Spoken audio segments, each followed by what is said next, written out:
you have numerous reporters who work out of the Jerusalem Bureau whose children serve in the IDF. I mean, this is staggering.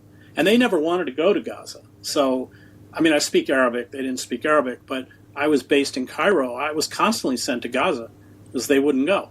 You mentioned that the New York Times always has had bad coverage of Israel and Palestine. Why is that so? You know, a significant number of people who run the paper are, very sympathetic to the Zionist narrative.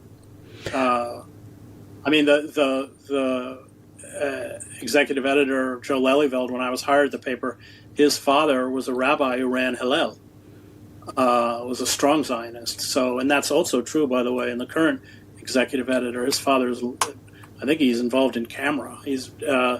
So the Times has always had a strong allegiance to Zionism. And the way they did it when I covered Gaza, the way they would neuter my story, Israel would carry out what they called a surgical strike on a bomb-making factory. You can't make this stuff up. And then I would go to a refugee camp like Jabalia and look at all the bodies of the children.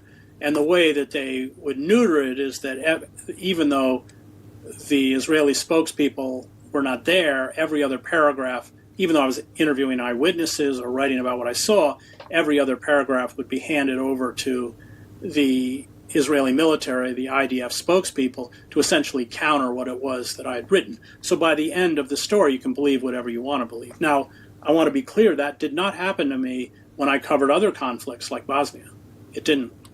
It was also the fact that the